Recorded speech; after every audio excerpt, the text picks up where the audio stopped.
레위기 3장 말씀입니다. 레위기 3장은 화목제에 대해서 설명하고 있습니다. 화목제는 히브리어로 셸렘이라고 하는데 이것은 샬람이라는 단어에서 왔습니다. 이 단어는 평화, 지불, 보상, 완료 이렇게 다양한 뜻을 함축하고 있는 단어입니다. 우리가 잘 알고 있는 샬롬, 즉 평화라는 단어도 여기서 온 말이죠. 단어의 의미만 보더라도 화목제가 무엇에 관련한 제사인지는 어렵지 않게 알 수 있습니다. 바로 하나님과의 화목에 대한 것입니다. 고대 사회에서 샬람, 즉 샬롬이라는 것은 채무 관계가 없는 상태를 말하는 것입니다. 타인과의 관계에서 내가 반드시 행해야 할 의무를 다한 상태, 그리고 상대방에게 진 어떠한 형태의 빚도 다 갚은 상태를 말하는 것이죠. 다시 말하면 샬롬, 즉 평화라는 것은 보상이나 배상, 지불이 완료된 상태를 샬롬이라고 말하는 것입니다. 샬람이라는 어근이 품고 있는 모든 의미가 다 이루어진 상태가 바로 샬롬입니다. 그러니 샬롬은 단순히 평화롭고 화평한 것을 넘어서 완전한 결산이 이루어진 것을 말하는 것입니다. 화목제는 하나님과의 샬롬을 기념하고 또 그것을 누리는 것에 대한 감사의 제사입니다.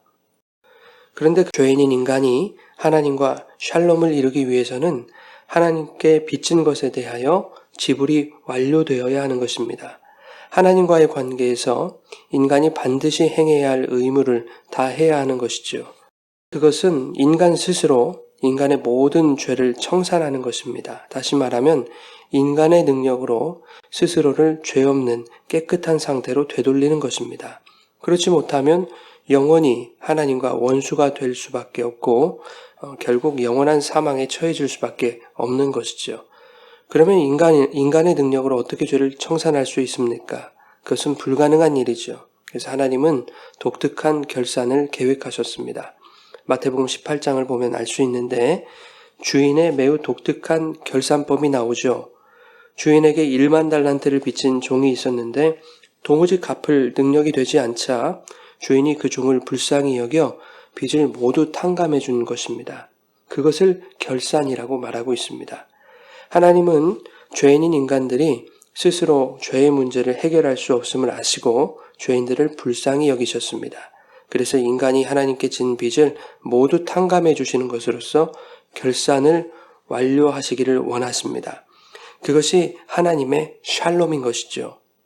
오늘 본문 1절과 6절, 12절에 보면 화목제의 제물을 예물로 드릴 때에 소나 양이나 염소로 드리라고 말씀합니다.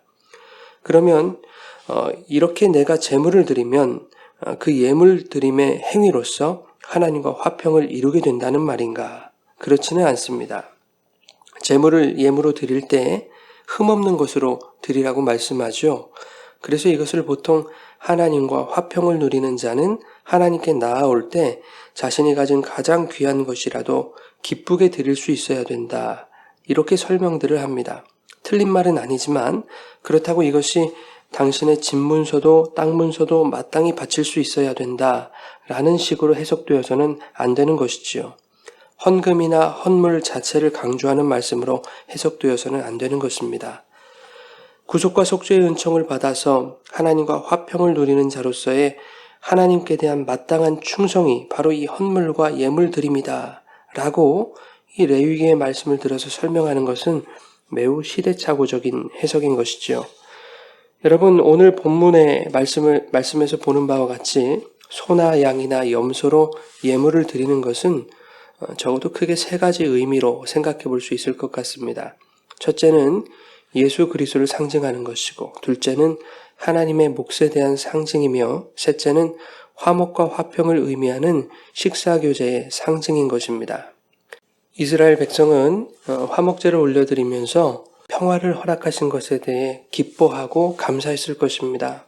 그런데 하나님과의 이 화목이 대속제물의 피에 근거하고 있는 것이기 때문에 자신들이 드리는 소나 양이나 염소의 화목제들을 통해서도 다시 한번 하나님과 나를 화해시킨 그 대속의 은혜를 생각하고 감사했을 것입니다. 즉 화목제물은 예수 그리스도의 피와 대속의 은혜를 상기하게 하는 상징적 의미가 큰 것입니다. 로마서 3장 25절에 이렇게 말씀합니다. 이 예수를 하나님이 그의 피로써 믿음으로 말미암는 화목제물로 세우셨다. 예수님이 화목제물이다라는 것을 분명히 말씀하고 있지요. 여기서 화목제물은 헬라어 힐라스테리온이라고 하는 단어를 번역한 것입니다. 그런데 이 힐라스테리온이란 단어는 원래 언약궤의 뚜껑, 즉 시은좌를 의미합니다. 출애굽기에서 성막의 기구들을 공부할 때 언약궤의 뚜껑에 대해서 살펴봤었습니다. 이것이 히브리어로 카포레트라고 하는 것이었는데 이것은 덮는다라는 말에서 왔다고 말씀드렸죠. 언약궤의 뚜껑 위에 희생제물의 피가 덮임으로 언약궤 속에 있는 모든 인간의 죄가 가려지게 됩니다. 그래서 하나님의 의를 상징하는 언약궤 뚜껑에 마주보고 서 있는 두 그룹들이 인간들의 죄를 보지 않고 희생제물의 피를 보게 되므로 죄인들에게 주어져야 할 심판이 지나가게 되는 것이죠. 이것은 유월절 어린 양의 피로 인해 재앙이 지나가는 것과 같은 것입니다. 그러므로 화목제물을 통해 말씀하시고 싶은 것은 너희가 하나님과 화친하려면 소나 양이나 염소를 바쳐야만 한다라는 것을 말씀하려는 것이 아니라 그 예물 드림을 통해서 유월절 어린 양의 희생을 다시 한번 생각하고 그것에 대해서 감사하라는 말씀일 것입니다. 오늘날 우리에게는 그 희생제물 되신 예수 그리스도만이 하나님과 화평을 이루게 하시는 분이다라는 것을 말씀하시는 것이죠. 두 번째, 화목제물을 드리는 것은 하나님의 몫에 대한 상징입니다. 이것은 하나님의 영역과 사람의 영역을 구분짓는 것이면서 동시에 하나님의 사랑을 말씀하고 있는 것입니다. 2절과 3절을 보면 하나님은 당신의 몫으로 피와 기름과 내장을 요구하십니다. 피는 생명을 상징합니다. 생명의 주관자는 오직 하나님뿐이십니다. 힘 있는 인간이 약자의 생명을 좌지우지하려 한다면 그것은 재앙과 다름없는 것입니다. 오직 피는 하나님께만 속해 있어야 하는 것이지요. 그런가 하면 기름과 내장을 요구하십니다. 창세기 45장 18절 말씀에 내가 너희에게 애굽의 좋은 땅을 주리니 너희가 나라의 기름진 것을 먹으리라 라고 말씀하고 있습니다. 보통은 이와 같은 말씀들을 근거로 해서 기름진 것은 가장 귀한 것이기 때문에 하나님이 그 가장 귀한 것을 요구하셨다 이렇게 설명을 합니다. 그러나 저는 조금 다른 생각을 가지고 있습니다. 인간에게 가장 나쁜 것이기 때문에 기름을 요구하신 것이 아닐까라는 생각입니다. 고대 시대에는 기름이 참 귀했습니다. 오늘날도 그냥 고기보다는 기름진 고기가 더 비싸고 맛이 있습니다. 기름진 고기는 부유함을 의미합니다. 또한 그로부터 오는 힘, 권력 등을 의미하는 것이죠. 인간이 힘과 권력을 가지게 될 때 어김없이 그곳에는 불평등과 착취가 일어납니다. 그러므로 이 힘이라는 것이 하나님의 영역이 될 때에만 불평등과 착취가 사라지는 것입니다. 그러니 하나님께서 기름을 바치라고 말씀하신 것은 너희들 힘 빼고 살아라 라고 하는 뜻이겠지요. 어떤 유명하신 목사님 설교를 들은 적이 있습니다. 하나님이 피와 기름을 요구하신 것은 인간들을 사랑하셔서 그들의 건강도 생각하셨기 때문에 라고 말씀하시는 것을 들었습니다. 다이어트를 시키시려고 기름을 바치게 하셨다라고 말씀하시자 청중들이 박장대소를 했습니다.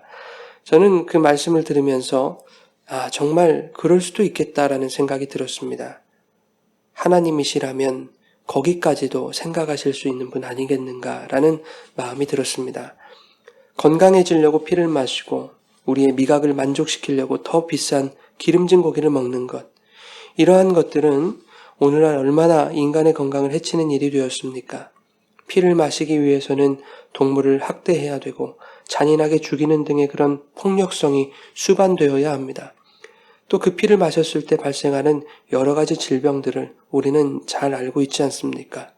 피와 기름, 이것을 생명이나 힘이나 권력 따위로 설명하지 않더라도 그 자체만으로도 하나님이 이러한 것들을 요구하셨다는 것은 이것들이 가장 좋은 것이기 때문이 아니라 인간에게 해로운 것이기 때문에 하나님이 취하려고 하셨던 것은 아닐까.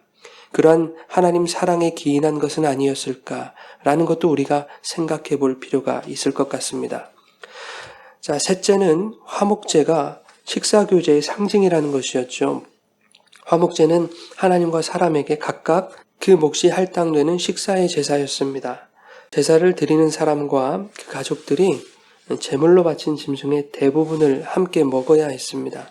제물 중에서 기름과 피는 오직 하나님께만 드려야 했습니다. 하나님은 이 거룩한 식사의 제사를 통해서 내가 드린 예물의 대부분을 나와 내 가족에게 돌려주시는 것입니다.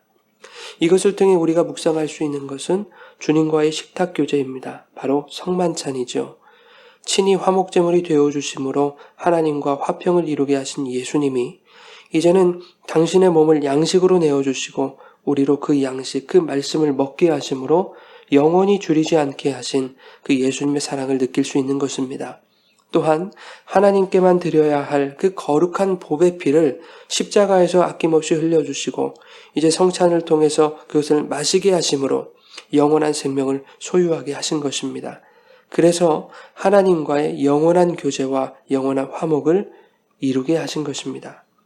오늘도 이 화목제물 되신 예수 그리스도를 통해서만 하나님 앞으로 나아가실 수 있기를 바랍니다. 이 예수를 통해서만 하나님과 샬롬을 이루시는 모든 분들 되시기를 소원합니다. 예수 안에서 하나님의 자녀가 되고 예수 안에서 화목하게 됨을 기뻐하고 감사하는 감사의 화목제가 되어지는 우리 모두의 삶이 되기를 주님의 이름으로 축원합니다.